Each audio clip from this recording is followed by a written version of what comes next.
The cameras flash as Karoline Leavit storms past a sea of reporters, clutching a pocket constitution in one hand and a crucifix around her neck. Behind her, chants echo, half-roaring support, half-venomous contempt. A leaked FBI memo has just exploded across social media, naming her in an alleged investigation meant to cripple political dissent. But Karoline isn't retreating. She's heading straight into the fire. The flag behind her flutters violently in the wind like the nation itself, torn and tested. In this moment, she's not just fighting for herself. She's fighting for every silenced American. The battle begins now. It's early morning in Washington, D.C., but the air is already thick with tension. Fog rolls low over the Capitol dome as if history itself is holding its breath. Inside the Judiciary Oversight Chamber, where marble walls echo with political theater, a subtle war is already underway. One not fought with fists, but with silence, symbols, and the selective weight of power.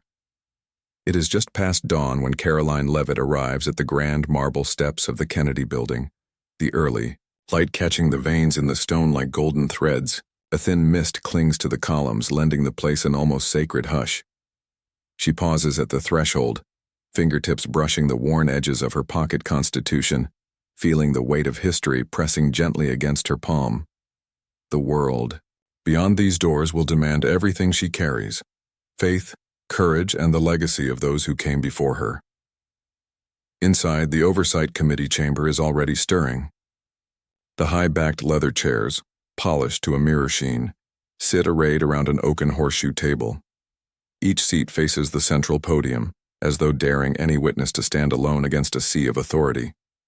Behind the dais, a towering seal of the United States hovers like a silent judge. The red velvet drapes framing it hang heavy, their tassels brushing the floor in near imperceptible whispers. Karoline steps onto the plush carpet, aware of the click of her heels, a staccato drumbeat that seems to echo through the vast hall. Her wardrobe is unremarkable at first glance. A tailored navy blazer, its seams cut perfectly to follow the line of her shoulders. A crisp white blouse with the collar open just enough to show the simple silver cross resting at her throat. And charcoal slacks that fall straight to black pumps. No designer label is visible. No accessory shouts for attention. Yet every element is chosen, purposeful, armor for a battle waged with truth rather than guns. Opposite her, the committee's members make their entrances. Some arrive in flashy silks and hand-stitched suits, their cufflinks gleaming like miniature spotlights. A lobbyist's daughter in emerald green heels flutters in, her phone already broadcasting live to a private feed. Press aides clutch tablets, their screens glowing with preloaded talking points and speaking schedules. They exchange nods and half-smiles with the senators, a ritual of tolerated opulence. Yet somewhere in the room, faith is an unspoken offense, and undercurrent of distaste rippling through those who believe conviction has no place in policy. Karoline's small entourage, her parents, a retired Marine lieutenant and a parish pastor, wait in a clustered row of plain wooden chairs to one side. Her mother's hands are clasped in prayer. Her father's jaw is set, the lines on his face etched by decades of honest labor. The pastor's worn Bible rests on his lap, its spine cracked, pages yellowed with devotion. Their presence is understated, but their quiet strength forms a living shield around her. The clock above the dais ticks inexorably, each second raising the stakes. This is more than a hearing. It is a crucible testing the integrity of every institution present. The room hums with suppressed energy, like a tightly coiled spring. Whispers drift over to Karoline's ears. Questions about her lack of experience, jabs at her unapologetic faith. Murmurs that she's too dangerous to be left unchecked. These barbs are delivered so subtly that untrained eyes might miss them, but Karoline feels each one as clearly as starlight on her skin. Sunlight, now stronger, filters through the high windows, carving shafts of illumination across the chamber. Floor, dust motes dance in the beams as if suspended in the collective breath of the audience. The contrast is stark. Where the opulent power players lounge in their tailored suits, Karoline stands rooted in simplicity. Her faith, symbolized by that modest cross, glints quietly, neither flaunted nor hidden but carried like a standard into the fray. At 9:00 a.m. sharp, the heavy oak doors swing closed. A court clerk glides in, silk robes whispering over marble, bearing a stack of documents bound in black ribbon. He places them on the podium, each folder a grenade of accusation primed to explode.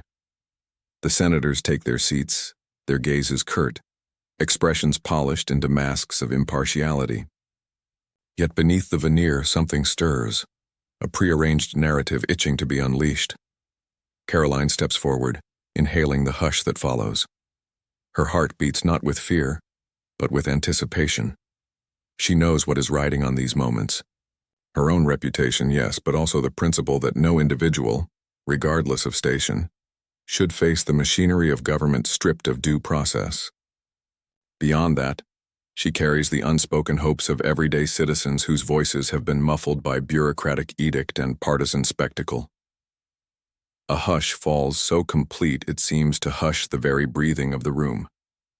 Then the gavel falls, a sharp, echoing crack that shatters the silence like lightning. The fight begins. In her mind, Karoline can hear the whispers of her grandmother, invocations of courage, feel the steady pulse of her grandfather's factory-honed work ethic, sense the collective heartbeat of a nation yearning for justice.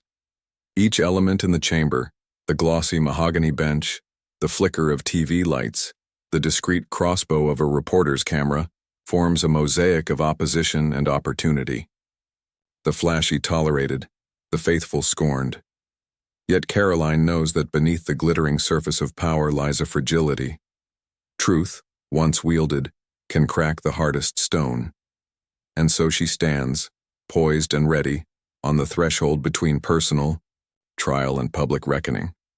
The doors may be closed, the committee primed with questions and judgments, but Karoline's spirit remains unbarred. In that moment, the viewer commits. This is not just political theater. It is an emotional war. And every eye in the chamber, every soul watching from afar is now enlisted in the battleground of conscience that follows. The doors behind the dais open with ceremonial slowness, and the room stiffens. The sound of polished shoes meeting polished. Floors is too precise, too intentional, like the click of a weapon being loaded. Entering the chamber with the air of a man who expects gravity to follow him is Senator Richard Hallstrow. His reputation has long preceded him, decorated with medals not from war, but from wielding bureaucratic power like a sword. His stride is that of a man who's never had to say please, and his smile is the polished kind that conceals far more than it reveals. He surveys the room not like a servant of the people, but like a sovereign surveying land he believes he owns. The moment his eyes lock with Karoline's, something subtle changes. It's not a glance of curiosity. It's a targeting system acquiring its mark. Hallstrow takes his seat at the center of the semicircle, his chair slightly elevated above the others. Symbolism, after all, is his specialty.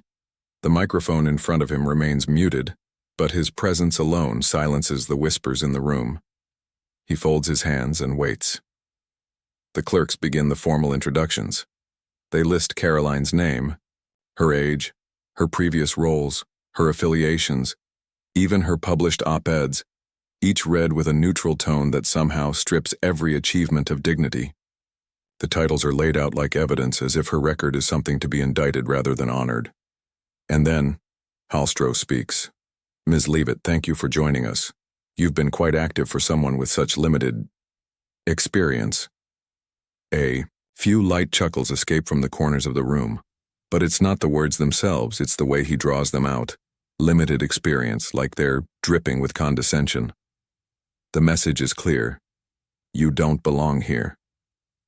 Karoline doesn't flinch. She nods once, composed, eyes steady. But that only sharpens his focus.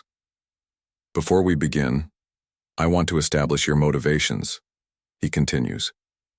You've said, on several occasions, that your faith guides your decision-making. Do you think it's appropriate to bring religious conviction into policy deliberations meant to serve a secular republic? He doesn't wait for her answer. The question is a spear thrown more for spectacle than for discourse. Karoline lifts her chin. Her lips part to respond, But Hallstrow cuts her off. Because, he adds, this committee is not here to host sermons. We're here to examine whether your actions have violated any federal codes. So let's not preach, let's stick to the facts. The room shifts. Even the cameras seem to lean closer. Reporters begin scribbling faster. Aides glance at each other, checking reactions. Karoline remains silent, not because she has nothing to say, but because she understands power doesn't only live in the spoken, it lives in restraint. Hallstrow begins what can only be described as a slow execution. He reads out select quotes from her speeches, ripping them from context and framing them as radical. He alludes to petitions she supported, casting them as conspiratorial. He questions her affiliations, suggesting impropriety cloaked in patriotism. One by one, the other senators join the attack, following Hallstrow's lead like trained dogs. They interrupt her when she tries to respond. They ask questions and then immediately answer them themselves. They flash images on the screen, out-of-context headlines, cherry-picked emails. The assault isn't spontaneous. It's systemic, pre-planned, layered, designed to reduce her from a person to a caricature. A younger senator from Oregon chimes in with a rehearsed sneer. Tell me, Ms. Leavit, do you think laws should bend to your personal morality? Or should they serve all Americans equally, even the ones who don't believe what you believe? Karoline listens, calmly. She sits with her back straight, hands folded, never once interrupting, even as her character is sliced apart with surgical cruelty. Outside the chamber, the public begins to stir. Clips from the hearing leak in real time. Short, edited bursts of humiliation. Social media lights up. On one side, hashtags trend mocking her as a fundamentalist extremist. On the other, a rising wave of voices begins asking a different question. Why is she being treated like this? People begin comparing her answers to the interruptions. Side-by-side videos expose the imbalance. Thread after thread appears online, showing the hypocrisy of the committee, how male witnesses were allowed to speak uninterrupted, how their faith was never questioned with the same venom. In the chamber, the tone sharpens. Hallstrow pulls out a printed document, an internal email. He claims it proves Karoline interfered with the neutrality of an education funding review. He presents it as though it's a smoking gun. Karoline leans forward for the first time. I'd like to read the full text of that message, if I may. Hallstrow frowns. We're not here to relitigate your words, Ms. Leavit. We're here to assess their impact. A ripple moves through the gallery. That's when it becomes clear to even the quietest observers. This is not about justice. This is about erasure. Yet Karoline does not raise her voice. She does not break. She simply watches, noting every falsehood, every twist, every name-calling insult dressed in procedural language. A woman in the press row, herself once skeptical of Karoline, whispers to her colleague, "This isn't an interview, it's a takedown." Another voice in the room, faint but certain, says, "It's a show trial." The spectacle has become fire. People watching from home begin screen recording, stitching her interrupted answers with the full clips. Thousands of comments pour in. They're afraid of her. They're trying to shame her into silence. This is why people lose faith in the system. Even some inside the chamber begin to shift in their chairs. A bailiff clears his throat and straightens his back, watching Hallstrow with narrowed eyes. A junior clerk glances over to Karoline, her expression softening, no longer neutral, now quietly aligned. Still, the antagonist pushes on. Hallstrow's voice grows sharper, his accusations more theatrical. But the more he presses, the more the room seems to recoil, not from Karoline, but from him. The imbalance has become undeniable. And Karoline? She is still standing, still centered, still composed. The fire that Hallstrow thought he'd control is now lighting shadows he didn't expect. The public spectacle has begun to consume the system itself. What began as an inquisition has become something else entirely. A reckoning. And Karoline, the target of it all, is no longer merely a defendant. She is becoming the symbol of resistance. A palpable hush settles over the chamber as Karoline Leavit rises once more, her steel blue eyes sweeping the room with quiet authority. The polished oak desk creaks under her hands, an unspoken reminder that every surface in this room is burdened by the weight of power. She straightens the microphone, leans in with unwavering poise, and begins not with indignation but with law. In 1791, she says softly, voice steady, the framers ratified the First Amendment to ensure that no citizen would be silenced by government overreach. Today, I stand here under exactly that guarantee. She lifts her pocket constitution, displaying its creases like battle scars. I do not invoke faith as a shield to deflect scrutiny. I invoke it as guidance toward the truth, a truth this committee is sworn to uphold. The lead counsel tries to interject, but Karoline holds up a single finger, an unspoken command for respect. The room tightens around her words, every whisper fading into rapt attention. She turns to the stack of documents before her, each folder meticulously organized.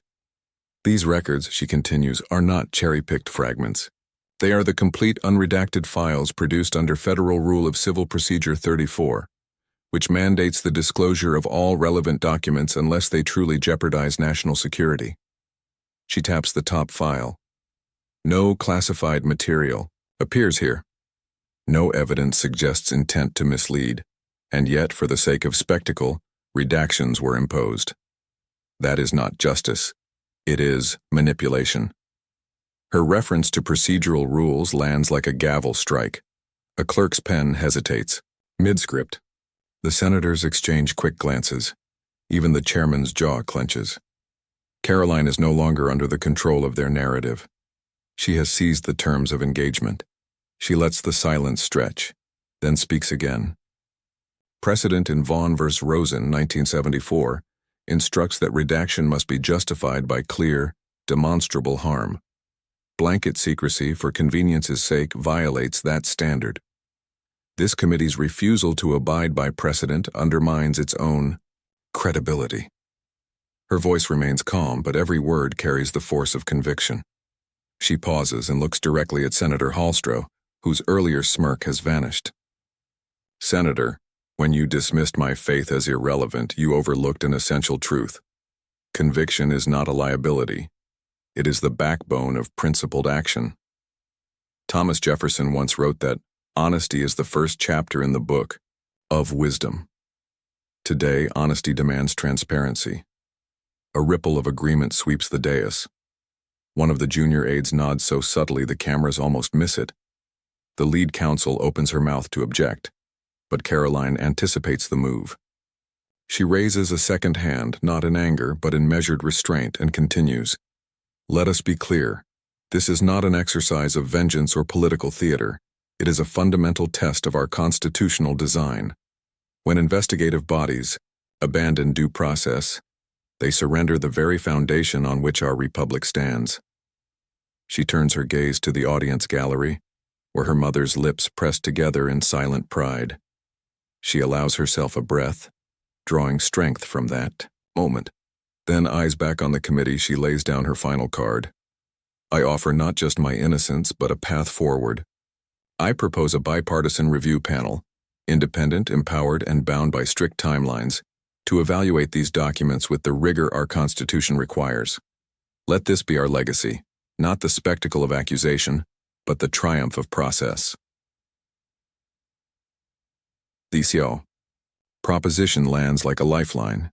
Senators shift in their seats, some leaning in to confer with aides. The librarian-like quiet of the room changes.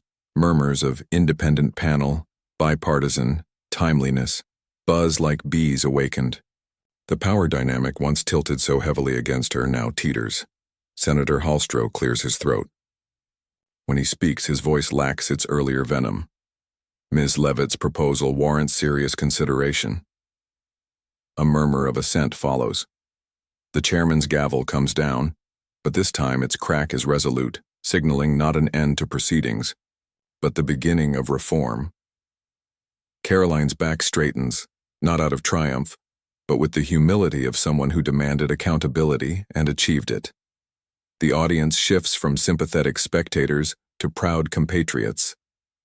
Cameras capture the moment she gathers her papers, each fold crisp and purposeful, reflecting the integrity she championed. As she steps down, aides approach her with tentative respect rather than guarded suspicion. The bailiffs, whose uniforms had once seemed like barriers, now offer subtle bows, small acknowledgments that their duty is to the Constitution, not to spectacle. In that shifting sea of faces, Karoline sees the true victory, a system realigning itself toward justice. Outside the chamber, the first press queries begin. What's next for the independent panel? Will Congress follow her lead?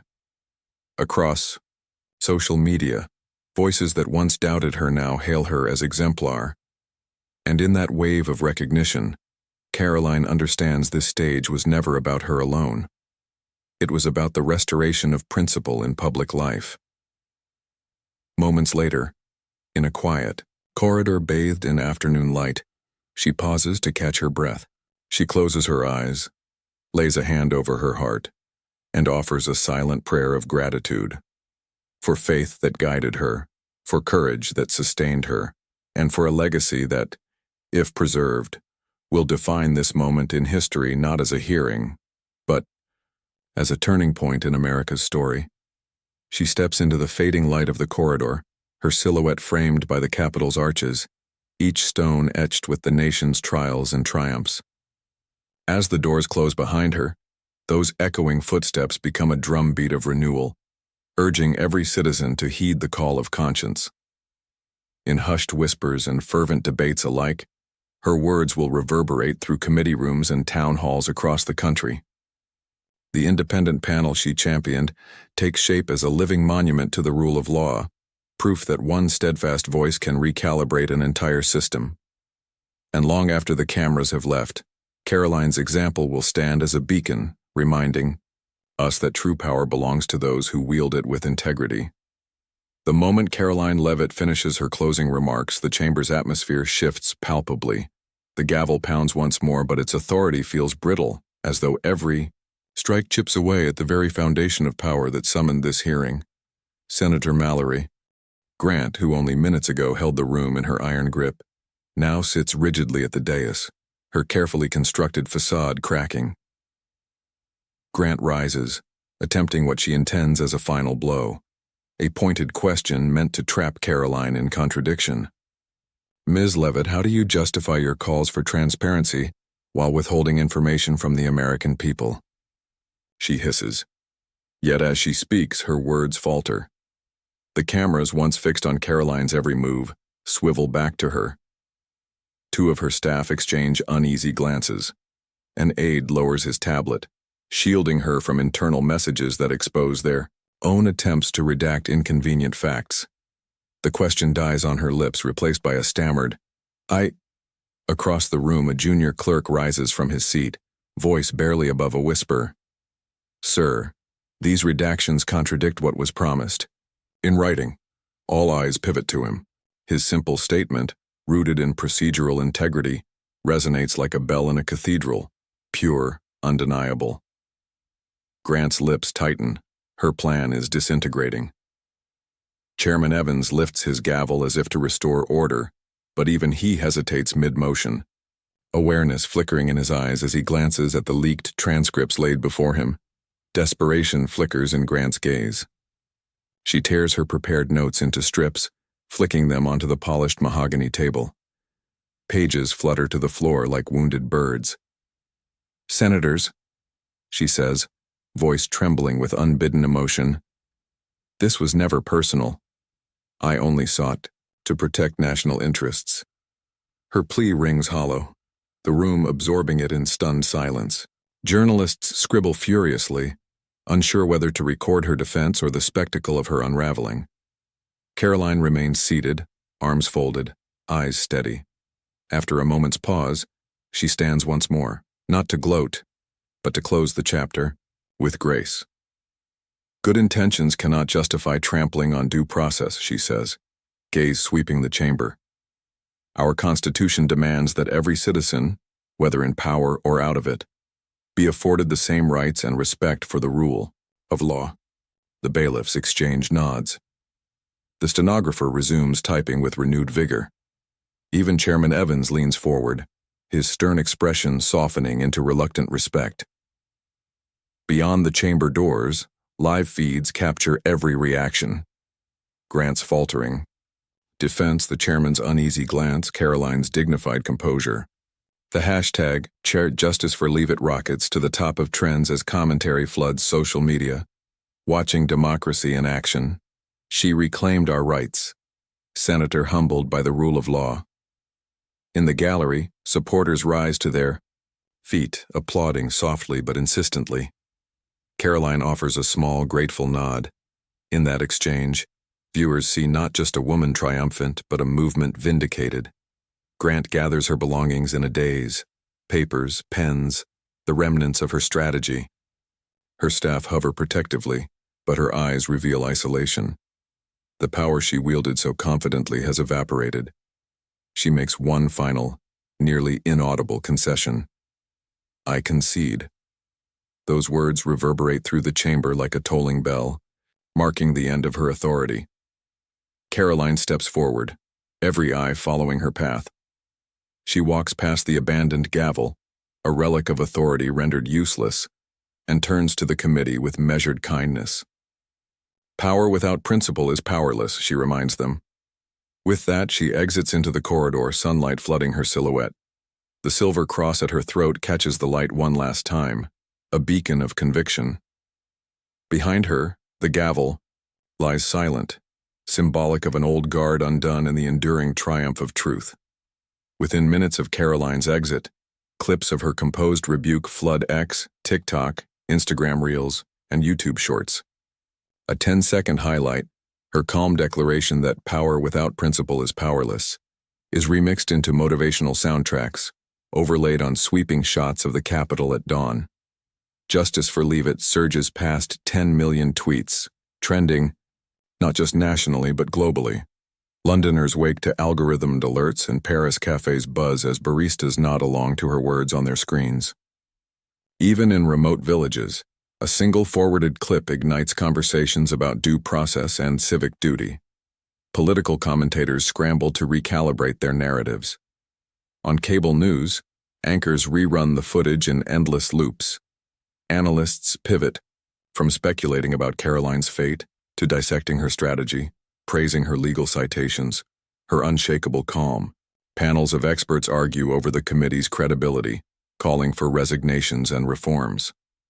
Late-night hosts riff on the moment.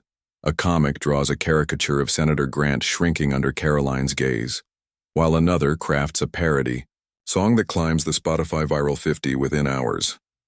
Outside the hearing, crowds gather spontaneously. In front of the Capitol, impromptu rallies erupt. Citizens holding handmade signs reading "Truth over Theatrics" and "Uphold Our Rights." Via live stream, one organizer shouts, "We're not just here for Karoline, we're here for every American who's been silenced." The energy crackles as strangers lock eyes, smiles exchanging like secret passwords. On X, Donald J. Trump weighs in with a succinct post. "Karoline Leavit showed real strength under fire. Tremendous.